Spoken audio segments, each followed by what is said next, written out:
Hey guys, welcome back to Modeling Manhood.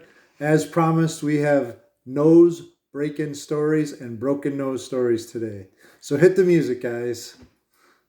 I get knocked down.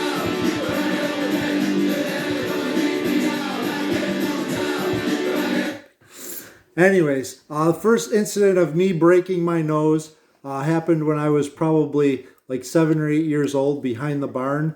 We would let the cows out there to do preg checks, and it was a concrete area that was square. And one of the jobs after doing preg checks was scraping that area off. And I had this little blue skateboard that I would practice doing tricks on. And I can remember trying to go and then jump and get the skateboard to flip over and have me land back on it.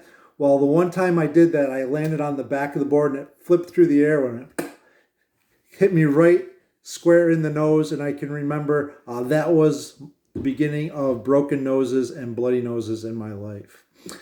We also had a cow when I was probably like 8 or 9 years old, cow number 12. While I was pushing feed, she took her head and basically headbutted me and knocked me out.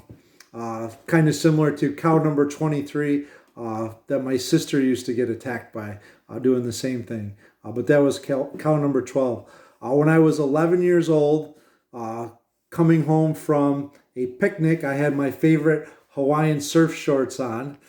And we were going to check heifers that were out to pasture at another farm.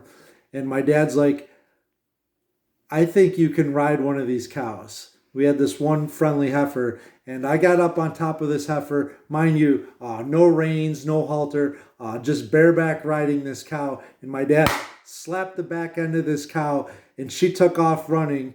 And because her head was down, I went over the front of her, and she came down and stepped right on the center of my nose and busted it for the third time. 1 year later, I went to Christian camp, also during the summer, and we were playing this game where everybody in your cabin in the middle of the night would try climbing up this hill through this tall grass. And on top of the hill, there was a scaffolding with counselors and spotlights. And if you got spotlighted before you rang the bell for your cabin, you had to go back down to the bottom of the hill. And I can remember being so happy to get to the top of the hill, ringing the bell. And I'm like, we still got time. And I'm like running down through the weeds, full speed. And I hit one of my cabin mates, Michael. His forehead hit my nose. And that was the beginning of about an hour and a half nosebleed that ended up me spending the rest of that night and the next day in Brooks Hospital. And just a lot of bad nose incidences that kind of wanted to share with you guys. There was days when I would have upwards of 22 nosebleeds. Multiple times I had my nose cauterized. To say I'm an easy bleeder would be definitely an understatement. Last time I broke my nose was playing hockey. But kind of like that song, we get knocked down sometimes in life and we do need to get back up. And I just think of Jacob in Genesis 29 in the Bible. Jacob was sent to get a wife, and he's working for a woman that he loved named Rachel, and he labored for Laban for 7 years.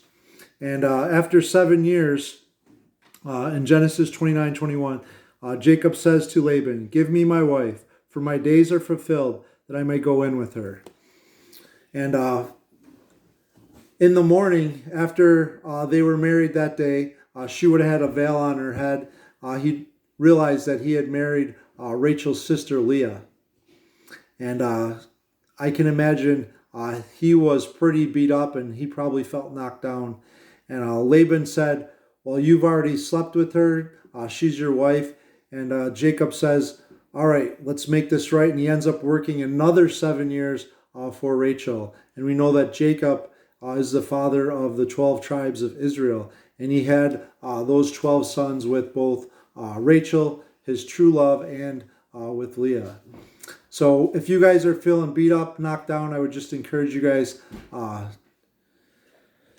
get back up and keep giving it a go and just rely on God, because we can't do this world, this life on our own strength. We need His strength to help us through. Thank you guys so much for joining me for some crazy stories and some good Bible time together. Looking forward to sharing with you guys again tomorrow. God bless. And remember, mirror your Maker and journey with Jesus today.